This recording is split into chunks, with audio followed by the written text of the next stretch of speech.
नमस्कार दोस्तों। आज ये अपनी पहली कक्षा है बायोलॉजी की, यूँ कहें साइंस की। आपको पता है दोस्तों, आपकी जो स्टेट की परीक्षा होती है रीट की, जिसको हम लोग आरटेट बोलते हैं, उसी प्रकार से हर एक स्टेट में अपनी अपनी टेट का एग्ज़ाम होता है, जिसको टीचर एलिजिबिलिटी टेस्ट बोलते हैं। आपको पता है सी टेट का जो एग्ज़ाम है, जो केंद्र सरकार द्वारा कंडक्ट करवाया जाता है, यानी जो सीबीएसई बोर्ड द्वारा कंडक्ट करवाते हैं, उसकी जो जुलाई की वैकेंसी है वो जल्द आपके बीच में आ गई है अभी। और आपकी जो है 2 अप्रैल तक उसको आप फॉर्म भर सकते हो, है ना। तो अब हम लोग जितने भी सी टेट में अपने साइंस के टॉपिक है, हिंदी माध्यम वाले स्टूडेंट के लिए मैं वीडियो बना रहा हूँ। ये कक्षाएं आपके जो है लगातार रहेगी, हर एक टॉपिक को हम लोग जो है क्लियर करेंगे। आज का अपना जो टॉपिक रहेगा वो रहेगा सूक्ष्म जीव, जिसको हम लोग क्या बोलते हैं, सूक्ष्म जीव। और सूक्ष्म जीव के प्रकार, यहाँ लाभदायक सूक्ष्म जीव भी पढ़ेंगे, हानिकारक सूक्ष्म जीव भी पढ़ेंगे, और जो जो यहाँ पे जो प्रश्न पूछे गए हैं पुरानी परीक्षाओं में, वो भी हम लोग पढ़ने वाले हैं। ठीक है दोस्तों, तो आप मेरे साथ इस पूरी की पूरी कक्षा में बने रहेंगे, और वादा करिए कि जो अपना नया चैनल है इसको भी उस चैनल के बराबर लेके जाएंगे। अगर आपको पता नहीं है तो मैं बता देना चाहता हूँ, प्रबोध क्लासेज के नाम से अपना एक और चैनल है, और ये जो है इसका दूसरा पार्ट है, बी पार्ट है ना। तो इस बी पार्ट का नाम है Prabodh classes vlog and more. तो अब अपने दूसरे चैनल पे अपनी ये पहली वीडियो है, तो देखते हैं इसका रिस्पॉन्स कैसा आता है। और लगातार 10 दिन तक हम लोग इस पे कक्षाएं डालेंगे, उसके बाद इसका रेस्पॉन्स देखेंगे दोस्तों। ठीक है, तो हम लोग सबसे पहले जो है सूक्ष्म जीवों के प्रकार पढ़ने वाले हैं। तो आराम से बिना किसी झिझक के हम लोग पढ़ेंगे। सबसे पहले देखो, सूक्ष्म जीवों के प्रकार की बात कर रहे हैं, तो ये 6 प्रकार के सूक्ष्म जीव आपके होते हैं। कितने प्रकार के प्यारे मित्रों? 6 प्रकार के सूक्ष्म जीव होते हैं। सबसे पहले विषाणु, जिसको आप लोग वायरस बोलते हो। उसके बाद माइक्रोप्लाज्मा, जिसे हम लोग PPLO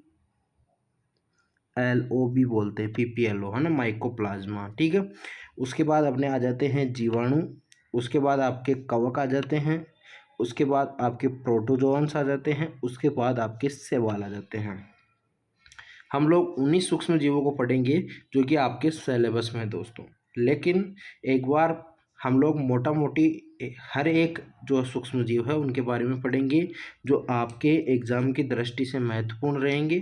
ठीक है दोस्तों, तो आगे चलते हैं और बात करते हैं। सबसे पहले विषाणुओं की बात करेंगे। विषाणु या फिर वायरस, जिसको हम लोग क्या बोलते हैं, विषाणु या वायरस बोलते हैं।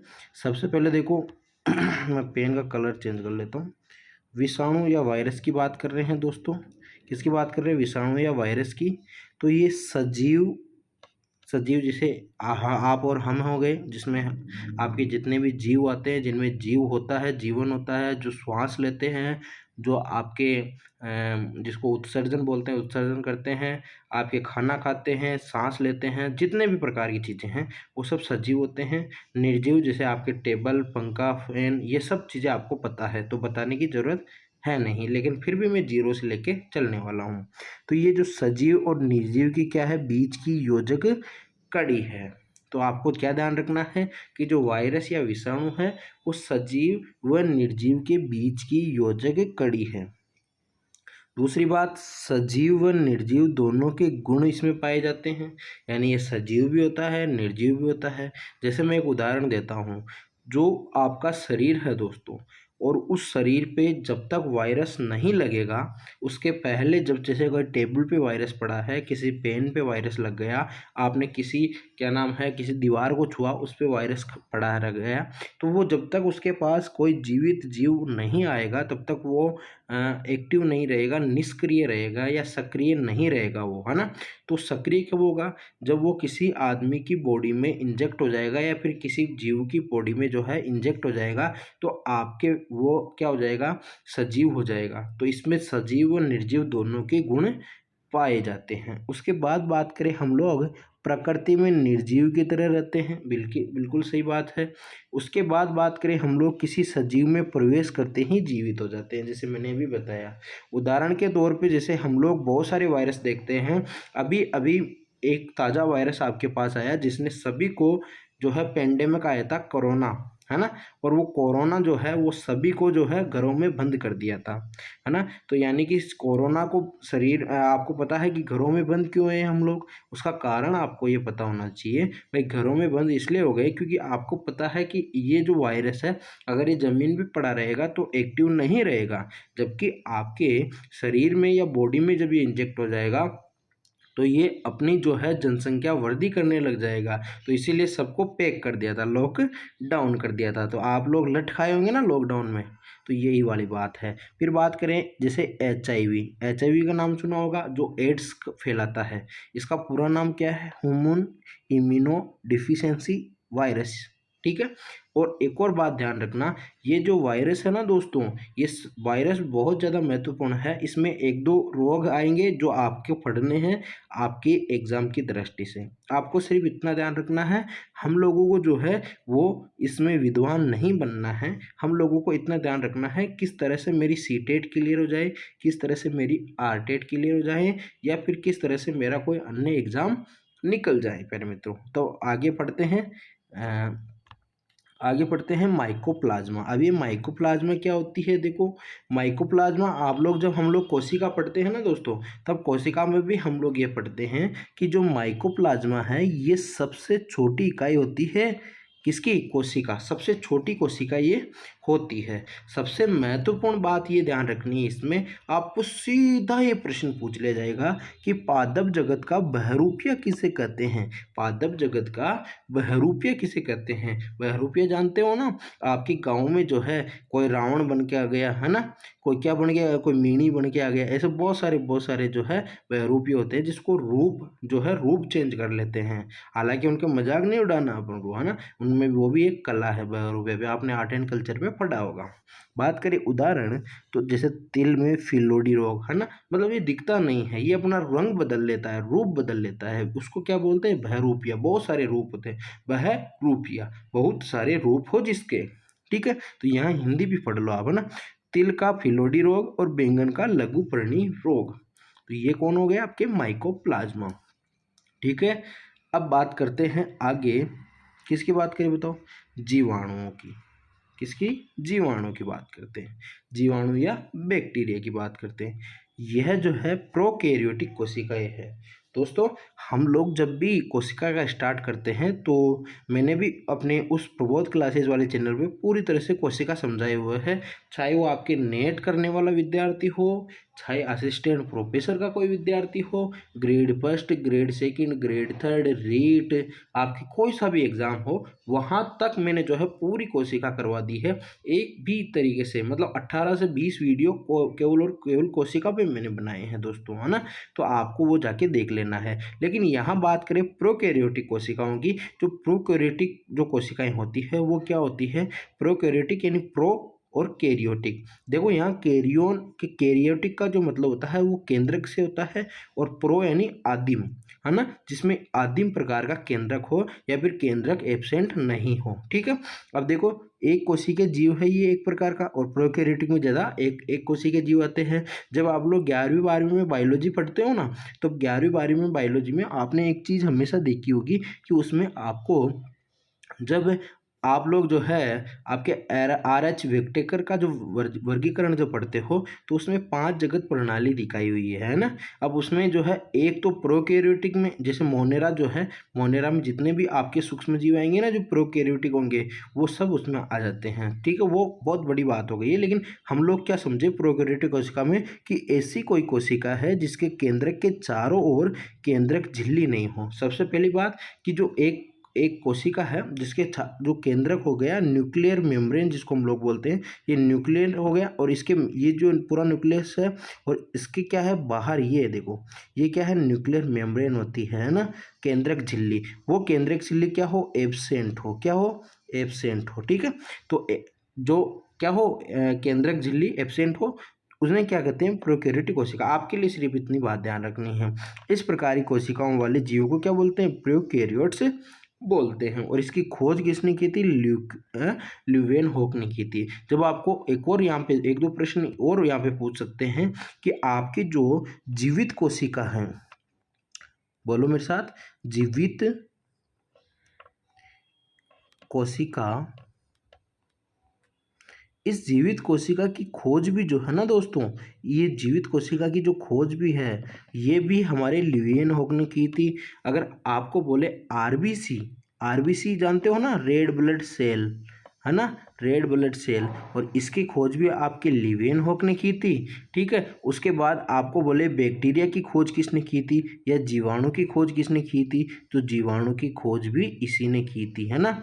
ठीक है, इसमें बहुत सारी खोजें की है ना। अब उदाहरण देख लेते हैं जीवाणु के। ई कोलाई, इसीरियो कोलाई बोलते हैं, लैक्टोबैसिलस। लैक्टोबैसिलस में क्या ध्यान रखना है दोस्तों, बताओ।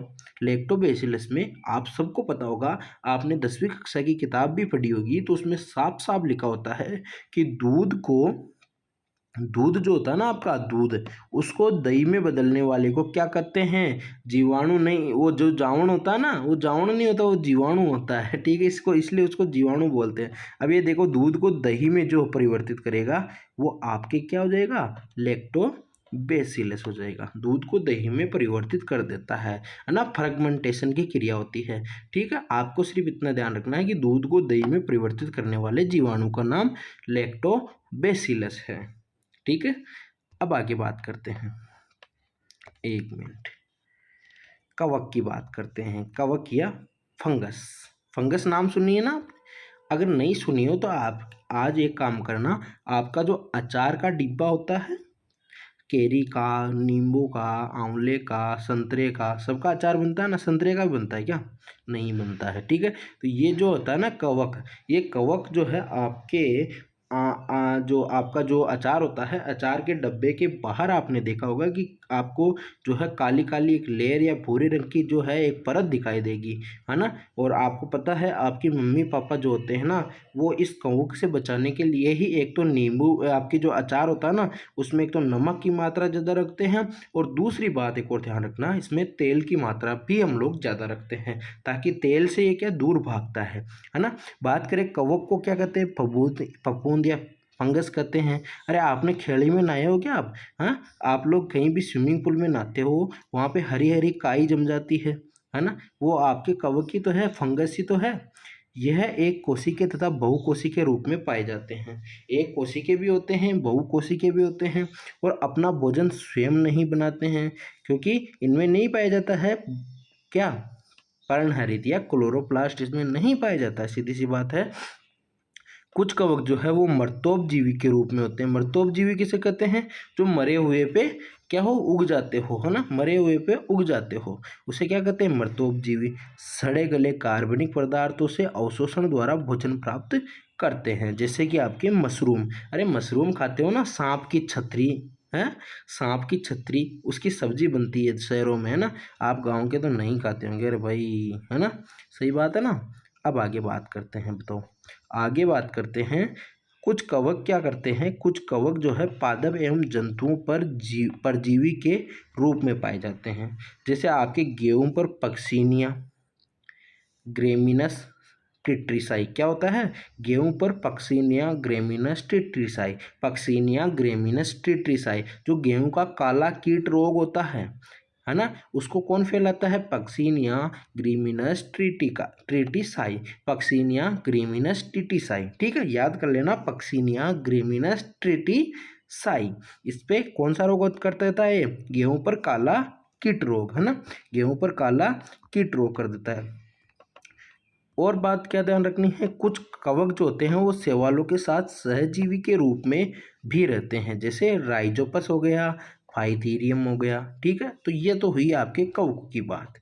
अब बात करते हैं और भी, किसके बारे में, किसके बारे में बताएं, प्रोटोजोआ के बारे में, जो 5वें प्रकार का सूक्ष्म जीव है ना। सूक्ष्म जीव होते क्या हैं, सबसे पहले आपको ये भी पता है क्या, सूक्ष्म जीव उन्हें कहते हैं जिन्हें आप आपकी नग्न आंखों से नहीं देखा जा सकता है। तो आप बोलोगे सर नग्न आंखों से नहीं देख के हम लोग चश्मा लगा लेते हैं, तो भाई बेटा जी बात यह है कि चश्मे से भी आप लोग उसे नहीं देख सकते हैं। अरे सूक्ष्म जीव का मतलब यानी छोटे जीव, और छोटे जीव का मतलब यानी कि बिल्कुल आंखों से नहीं दिखाई देते हो। तो भाई आंखों से नहीं दिखाई देते तो गुरुजी आपने कैसे देखा, तो हमने किस में देखा, हमने आपके सूक्ष्मदर्शी में देखा, जिसे हम लोग क्या बोलते हैं, माइक्रोस्कोप बोलते हैं, है ना। माइक्रो चीज़ों को देखने के लिए जो स्कोप होता है उसको माइक्रोस्कोप बोलते हैं, है ना। पबजी खेलते हो ना, उसमें स्कोप लगाते हो ना, 2x 3x है ना, 10x है ना, ये सब लगाते हो। ठीक है, प्रोटोजोआ की बात करें, ये एक कोशिकीय जीव है। उदाहरण के लिए अमीबा और पैरामीशियम। ठीक है, अमीबा और पैरामीशियम। अब और आगे बात करते हैं शैवालों की, है ना, जिसे हम लोग क्या बोलते हैं, एल्गी बोलते हैं। ठीक है, और एल्गी बहुत महत्वपूर्ण है आपके, है ना, एल्गी बहुत महत्वपूर्ण है दोस्तों। एल्गी के बारे में पढ़ना ही पढ़ना है। ये भी कवक की तरह एक कोशिकीय व बहुकोशिकीय होते हैं। साथ में जो है इन्हीं के कारण तालाबों, नदियों, पोखरों, नालों आदि का पानी हरा दिखाई देता है ना। पानी जो है हरा और लाल भी इन्हीं के, लाल किसके कारण दिखाई देता है, अगर आपको पूछ ले लाल, तो लाल आपके जो है जीवाणु जो होता है ना, जीवाणु एक प्रकार का जीवाणु होता है बीजीए, जिसे आप लोग बोलते हैं ब्लू ग्रीन एल्गी, जिसे हम लोग बोलते हैं नील हरित शैवाल, नील हरित शैवाल, ये आपका होता है, इसकी वजह से लाल दिखाई देता है। ठीक है, आपको सिर्फ इतना ध्यान रखना है। अब बात करते हैं आगे, उदाहरण देखो, एक हो गया क्लेमाइडोमोनास, क्लोरेला, है ना, स्पाइरोगायरा, यूलोथ्रिक्स, ये यूकेरियोटिक बहुकोशिकीय होते हैं, ये यूकेरियोटिक एक कोशिकीय होते हैं। जो आपका नील हरित शैवाल है, ध्यान रखना ये कभी भी इसमें नहीं आता है। जिसने भी ये नॉलेज हम लोगों को प्रोवाइड करवाई है, शायद ये गलती से लिखा गया है, तो ये जो नील हरित शैवाल है दोस्तों, ये आपके एक प्रकार का जीवाणु है, मोनेरा वर्ग में ये रखा जाता है। ठीक है, ध्यान रखना। ठीक है, बात करते हैं आगे। अब देखो, सबसे महत्वपूर्ण तो आपके यहाँ आ जाता है। अब इनके जो है लाभदायक तथा उपयोग, लाभदायक सूक्ष्मजीव तथा उनके उपयोग, फिर हम लोग जो हानिकारक सूक्ष्मजीव है उनके बारे में भी पढ़ेंगे। तो आपको ज़्यादा बड़ा तो नहीं लग रहा वीडियो, है ना। कितने मिनट का हो गया बताओ, कितने मिनट का हो गया, 17 मिनट का हुआ है अभी तो। 1 घंटे का लेंगे पूरा लेक्चर, ठीक है। पूरा का पूरा ही करवा देंगे आज, ठीक है। भाई गला दुखने लग गया, ठीक है। बात करें, इसको डिलीट कर देते हैं और अब स्टार्ट करते हैं। लाभदायक सूक्ष्म जीव तथा उपयोगों की, ठीक है। सबसे पहले खाद्य निर्माण में, यानी भोजन बनाने में, ठीक है, खाद्य पदार्थों के निर्माण में। सबसे पहले देखो, अभी भी मैंने बताया, दही में उपस्थित जो लैक्टोबैसिलस जीवाणु होता है ना, उसके द्वारा जो है दूध से दही बनता है। फिर आता है यीस्ट। आपके पिज़्ज़ा खाया है क्या आपने, पिज़्ज़ा डबल रोटी, है ना, पिज़्ज़ा वीज़ा जो खाया है, आपके बर्गर खाते हो, उसमें क्या करते हैं हम लोग, यीस्ट लाते हैं और फिर यीस्ट को जो है पानी में डाल देते हैं, यीस्ट फूल जाती है, एक्टिव हो जाती है, फिर उसको घोल बनाते हैं ना, आटा लगाते टाइम उसको डालते हैं तो वो फूल जाता है ना, फूल जाता है। आपके जलेबी बना लो, है ना, जलेबी, मीठी मीठी जलेबी, डबल रोटी बना लो, बियर बना लो, ठीक है। खमीर के घोल को उठाने में, उठाने मतलब कि उनको फुलाने के लिए किया जाता है। जो काम आप मीठा सोडा डाल के करते हो वही काम आपकी यीस्ट करता है, एक प्रकार का कवक है, ठीक है। बात करें आगे, आगे बात करते हैं किसकी, यीस्ट की बात कर ली, अब क्लोरेला की, है ना। ये एक किसी के शैवाल है, इसका उपयोग सूप व आइसक्रीम बनाने में किया जाता है। अब हम लोग औषधि बनाने वाले जीवों की बात करते हैं। औषधि किसके किसके से बना सकते हैं, ठीक है, औषधि बनाने के वाले की बात करते हैं, ठीक है। क्लास्ट्रीडियम बोटुलिनम, ध्यान रखना, क्या ध्यान रखोगे, क्लास्ट्रीडियम बोटुलिनम, ये जीवाणु से विटामिन B12 तैयार किया जाता है, B12 तैयार किया जाता है। ध्यान रखना, इसको अभी एक काम करना, अंडरलाइन करके रख लेना। इसके जो नोट्स है वो मैं आपको अपने टेलीग्राम चैनल प्रबोध क्लासेज पर जो है वो अवेलेबल करा दूंगा, है ना, तो जाके उससे कर लेना। और पेनिसिलियम जो है, पेनिसिलियम ये आपके एक आपकी जो है एक औषधि होती है जीवन रक्षक औषधि, या फिर उसको हम लोग एंटीबायोटिक बोलते हैं। नाम सुना ना, प्रतिजैविक, है ना। उससे क्या करते हैं, पेनिसिलिन नामक प्रतिजैविक निकालते हैं। ठीक है, किससे, पेनिसिलियम से। तो ध्यान रखना, आपके क्लास्ट्रीडियम बोटुलिनम से क्या बनेगा, B12 बनेगा। आपके पेनिसिलियम से पेनिसिलिन निकलेगी, है ना, पेनिसिलियम से पेनिसिलिन निकलेगी। और ये पेनिसिलिन की खोज किसने की थी, अलेक्जेंडर फ्लेमिंग ने की थी। पेनिसिलियम ही प्रथम प्राकृतिक प्रतिजैविक है, प्रथम नेचुरल। अगर एंटीबायोटिक पूछे आपको, एंटीबायोटिक पूछे तो पेनिसिलिन। अब ये पेनिसिलिन आपके किससे के लिए लगाई जाती है ना, आपकी जितनी भी एंटीबायोटिक होती है ना, आपको शरीर के जो है जीवाणु से लड़ने की क्षमता जो प्रदान करती है उसके लिए। ठीक है, बात करें आगे, जैविक नाइट्रोजन स्थिरीकरण में बहुत ज़्यादा महत्वपूर्ण है कि जैविक नाइट्रोजन स्थिरीकरण में कौन कौन से जीवाणु भाग लेते हैं। ठीक है, ध्यान रखना, आपकी जो भी मूंग हो गया, मोठ हो गया, चना हो गई, मटर हो गई, इनकी जड़ों में गांठें पाई जाती है और इन गांठों में राइजोबियम पाया जाता है। कौन पाया जाता है, राइजोबियम पाया जाता है। अब ये जो जीवाणु होता है ना, राइजोबियम, ये जीवाणु क्या करता है, इस जीवाणु ये जो जीवाणु है राइजोबियम, ये वायुमंडलीय जो नाइट्रोजन होती है उसका स्थिरीकरण करता है और उसका यौगिकीकरण कर देता है, यानी यौगिक में बदल देता है। और उससे क्या बना देता है, नाइट्रेट बना देता है। क्या बना देता है, नाइट्रेट बना देता है, जो कि भूमि के लिए बहुत ज़्यादा उपयोगी होती है। ठीक है, यहाँ पे जो एंजाइम काम करेगा ना, उस वो भी लिख लो, वैसे डीपली हो जाएगा थोड़ा, लेकिन वो भी लिख लो भाई, अपन को आता है तो बता देते हैं ना, उसमें क्या दिक्कत आ रहा है, आप लोगों के लिए सब कुछ है यार, है ना। बात करें नाइट्रोजिनेज, क्या लिखो, नाइट्रोजिनेज, मेरे साथ बोलो, नाइट्रोजिनेज, दिख तो रहा ना, नाइट्रोजिनेज। मैं और लिख दूंगा यहाँ पे जब जब डालूंगा ना। ठीक है, थोड़ा अलग कलर से लिखता हूँ यार, है ना, अलग कलर से लिखेंगे, अब की बार वाला अलग कलर से लिखेंगे। ठीक है, अभी अभी तो पढ़ लो भाई। अब बात करें जीवाणु के द्वारा पत्तियां, गोबर वाले अपशिष्ट पदार्थ गठित होकर हुमस में बदल जाते हैं। हुमुस, अरे हुमस जानते हो ना, इस कारण मृदा क्या बन जाती है, उपजाऊ बन जाती है। जैंथोमोनास कैप्सिट्रिस नामक सूक्ष्म जीव का उपयोग टूथपेस्ट बनाने में किया जाता है। तो अगर आपको पूछे कि टूथपेस्ट बनाने के लिए किस सूक्ष्म जीव का उपयोग किया जाता है, तो जैंथोमोनास का उपयोग किया जाता है। चले आगे, चलो जी भाई, चलो। स्टेप्टोकोकस आपने नाम सुना होगा, है ना। और एक और जीव आता है स्टेप्टोकोकस निमोनी, वो तो आपको निमोनिया उत्पन्न कर देता है, लेकिन ये भी एक महत्वपूर्ण जीवाणु है, ध्यान रखना, है ना। ये क्या करता है, पाश्चुरीकरण क्रिया द्वारा डिब्बाबंद वस्तुओं को सूक्ष्म जीवों रहित किया जाता है।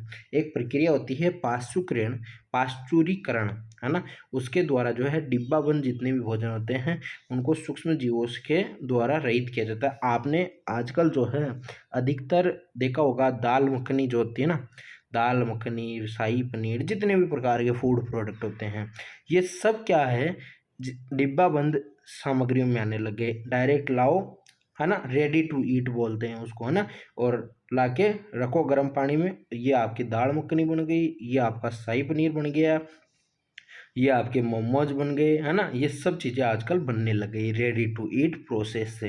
तो उसमें अब आपको पता है, किसी भी फूड को एक पैकेट में रखेंगे तो उसमें जीवाणु तो आएंगे, है ना, और जीवाणु आएंगे तो आपको हानिकारक जो है हानि करेंगे, वो नुकसान पहुंचाएंगे। तो उससे रोकने के लिए एक प्रक्रिया अपनाई जाती है, पाश्चुरीकरण की प्रक्रिया। बिल्कुल जीरो से समझा रहा हूँ घनश्याम भाई, बिल्कुल जीरो से समझा रहा हूँ आपको। ठीक है, बात करते हैं आगे, बात करते हैं हानिकारक की। अभी तक लाभदायक की पड़ी थी, अभी हानिकारक की बात करते हैं। जो आपका क्लास्ट्रीडियम बोटुलिनम है, ये खाद्य पदार्थों को विषाक्त कर देता है, यानी विषैला बना देता है, और इन्हें ग्रहण करने वाले को उल्टी, दस्त ये सब होने लग जाती है और बाद में मृत्यु भी हो सकती है। यानी आपने फूड पॉइजनिंग का नाम सुना होगा ना, तो ये जो आपके फूड पैकेट्स होते हैं ना, उनका भोजन इसीलिए नहीं करना चाहिए क्योंकि बाई चांस मान लो कोई बैक्टीरिया रह गया, प्रक्रिया सही से नहीं हुई, मेरे और आप जैसे आलसी लोगों ने जो है बैक्टीरिया को ख़त्म किया ही नहीं, फिर वो क्या करेगा, फूड पॉइजनिंग फैलाएगा। जैसे खाओगे तो आपको उल्टी होगी, दस्त होगी, और दस्त भी एक बार नहीं, 2 बार नहीं, 3 बार नहीं, 4 बार नहीं, पूरे पूरे दिन। एक बार मुझे हुई थी फूड पॉइजनिंग, भाई साहब बहुत परेशान हुआ था। ऐसे मान लो, क्या बताऊँ, पूरी बात सही से नहीं बता सकता मैं आपको, है ना। नींबू का कैंसर रोग जीवाणु जनित रोग है। नींबू में भी कैंसर होता है, ध्यान रखना, है ना। धान व दाल में पारद गोली व नीम की पत्तियों का उपयोग करके इन्हें खराब होने से बचाया जाता है। अरे आपने आपके घर में आपकी मम्मी को देखा होगा कि अधिकतर कुछ नेप्थलीन की जो टेबलेट्स होती है, नेप्थलीन बोलते हैं हम लोग उसे, या कपूर की गोलियां, अरे उनको लाल कपड़े में मम्मी बांधती है ना, लाल कपड़े में बांधती है, उसके बाद धान में रख देती है। कई बार आपने देखा होगा प्याज जो होता है, नीम की पत्तियां होती है, उनकी पोटली बना के और डाल देते हैं किसमें, धान में।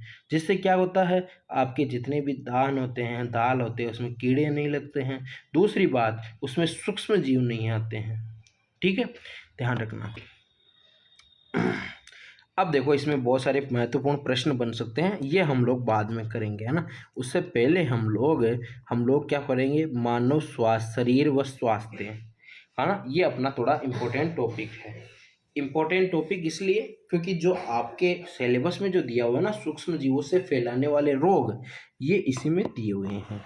बात करें हम लोग सबसे पहले वायरस की, किसकी बात करूँगा, वायरस की।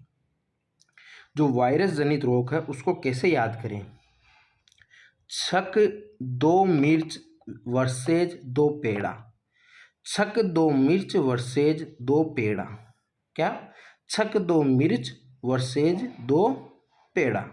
च से चेच, ख से खसरा, मिर्च में एम से क्या हो गया, मम्स हो गया, गलसुआ जिसको बोलते हैं। आई से क्या हो गया, इन्फ्लुएंजा हो गया। आर से रेबीज, सी से कफ, एस से हेपेटाइटिस, वी एस से वायरस, पी से पीलिया या पोलिया, है ना। पीलिया और पोलिया दोनों ही होते हैं, ठीक है, दोनों अलग अलग है, पीलिया और पोलिया। डी से डेंगू और ए से एड्स।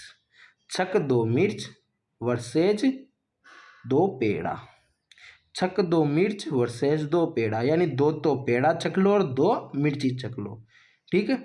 छक 2 मिर्च वर्सेस 2 पेड़ा, ध्यान रखना। अब आगे बात करते हैं जीवाणु जनित रोग, है ना। जीवाणु से कौन कौन से या बैक्टीरिया से कौन कौन से रोग होते हैं। अब इसकी देखो ट्रिक, देखो, बेटा गोनी कुछ खास पड़ी है टी, बेटा गोनी कुछ खास पड़ी है टी, बेटा गोनी कुछ खास पड़ी है टी।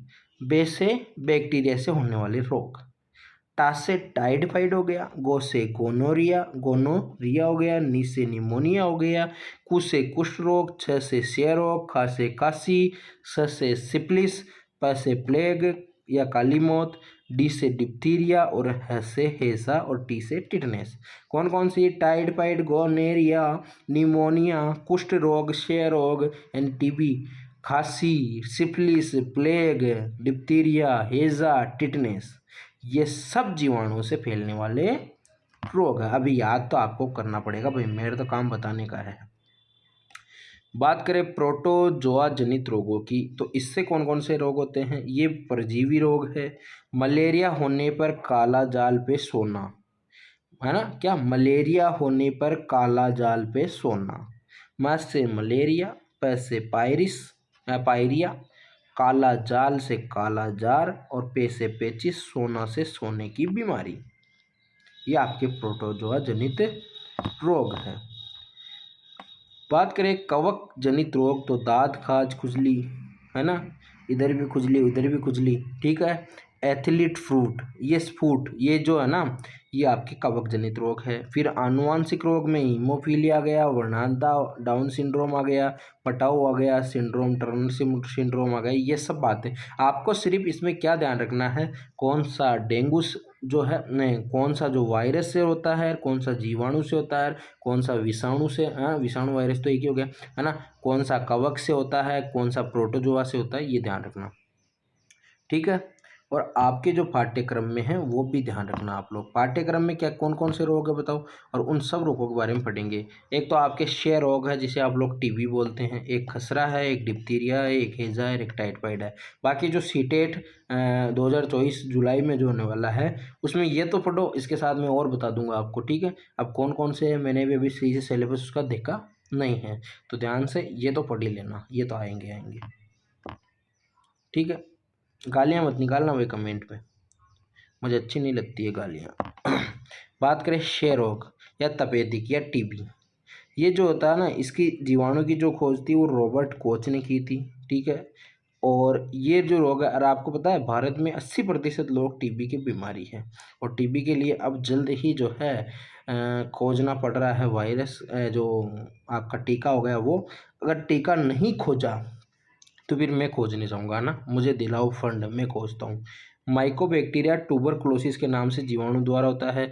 लक्षण क्या है, लगातार सर्दी व कफ तथा सूख के साथ रक्त निकलता है। और ये जरूरी भी नहीं है, लक्षण बहुत सारे निकलते हैं, है ना, बहुत सारे निकलते हैं। इसमें आपके छाती दर्द करती है तो आपको एक बार चेकअप करा लेना चाहिए टीबी का, भाई बहुत घातक बीमारी है।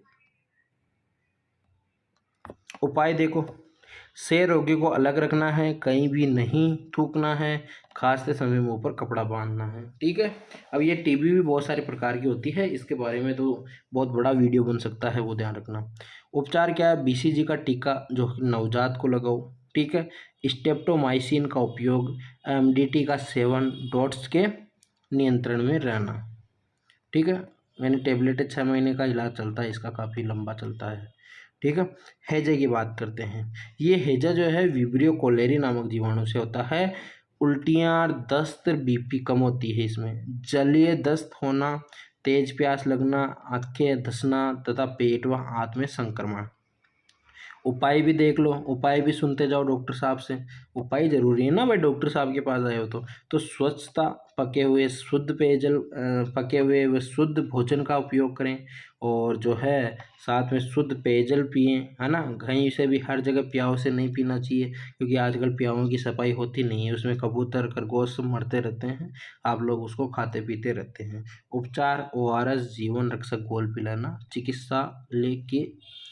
चिकित्सक की सहायता से जो है दवाई लेना, ये ध्यान रखना। बात करते हैं आगे, टाइफाइड जिसको मियादी बुखार भी कहते हैं। टाइफाइड बहुत खतरनाक रोग होता है भाई, है ना। ये जो है बहुत ही खतरनाक रोग होता है। किसके द्वारा होता है, साल्मोनेला टाइफी के द्वारा। इसका जो है संचरण जल में होता है। छोटी आंत में संक्रमण, प्रतिदिन सर दर्द रहता है, बुखार होती है, आपको कब्ज आती है, आप में हृदय का जो स्पंदन है वो बढ़ जाता है, जीभ के ऊपर जो है लाल चकत्ते हो जाते हैं, ठीक है। अब इसके लिए क्या करना है आपको, एक तो आपको जो है भोजन व जल को स्वच्छ और शुद्ध रखना है, और स्वच्छता का ही सबसे बड़ा उपाय है। अब इसके लिए उपचार, एम्पिसिलिन, माइसिटीन टेबलेट आती है, ट्राइफिफेक्स टेबलेट आती है, टाइफलिन आती है, एंड टाइफलिन 6 ये आती है, तो इनका आपको उपयोग करना है। बात करें अगले रोग की, डिप्थीरिया या गलघोटू। अब ये जो है ये एक बैक्टीरिया के द्वारा होता है, वो एक कॉर्नी बैक्टीरिया डिप्थीरिया, ठीक है। लक्षण क्या है, इसके लक्षण भी देख लो।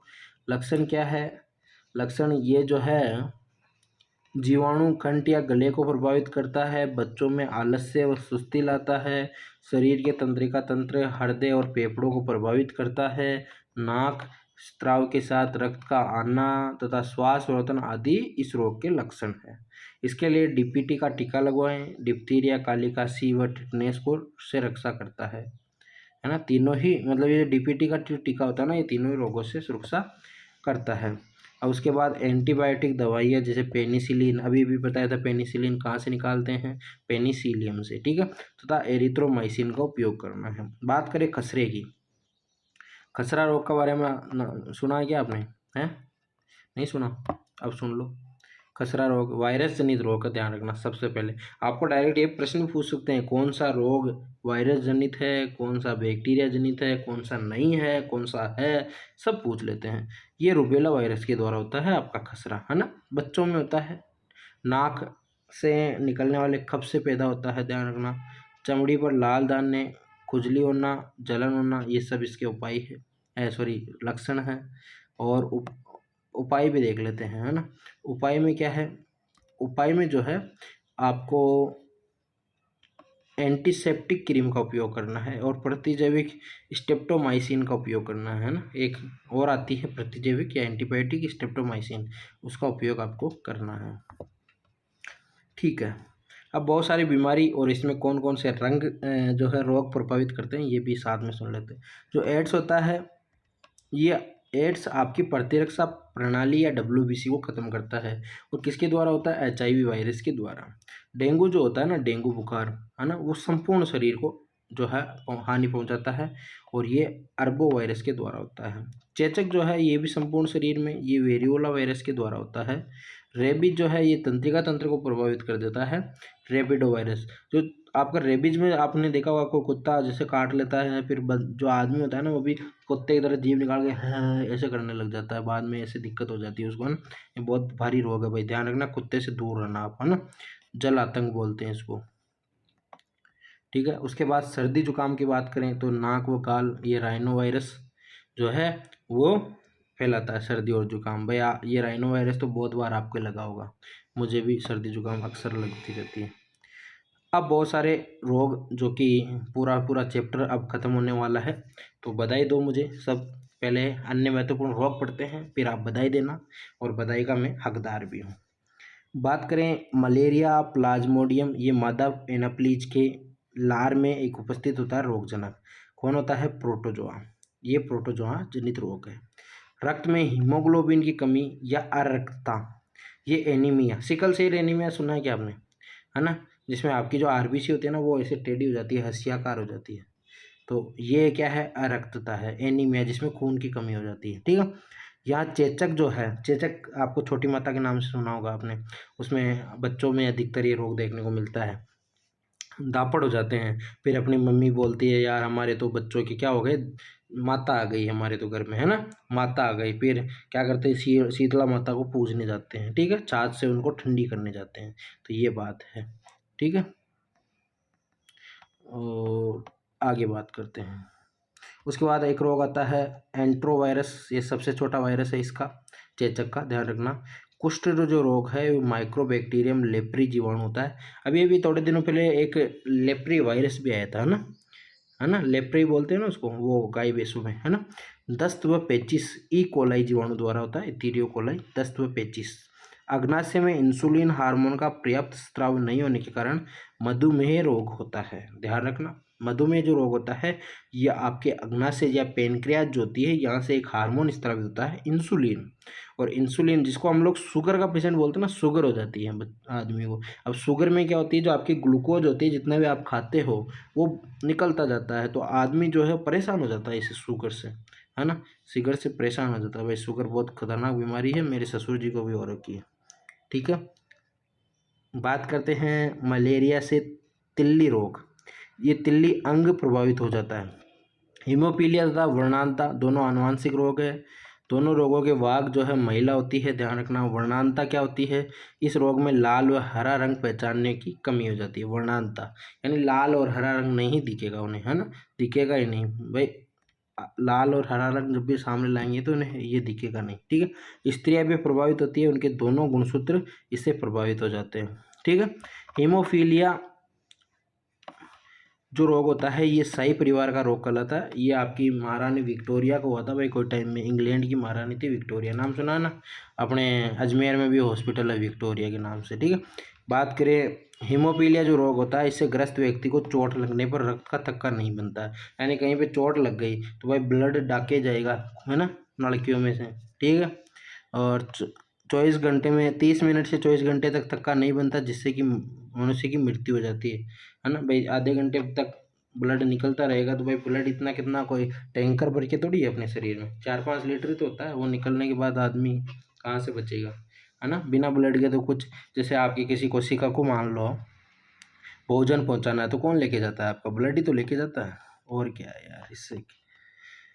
अब देखो ये प्रश्न उत्तर एक दिन लेके आएंगे कक्षा इसकी अलग से, फिर उसके बाद में हम लोग ये पौधों के विभिन्न भाग वगैरह ये सब कल से पढ़ेंगे, ठीक है। तो मिलते हैं अपनी अगले वीडियो में। अगर आपको वीडियो अच्छी लगी हो अपने दोस्तों के साथ, मित्रों के साथ, सका सहेलियों के साथ, अपनी गर्लफ्रेंड बॉयफ्रेंड के साथ, सबके साथ शेयर करना। जब तक के लिए राम राम सा, शुभ दिन, जय भारत, जय।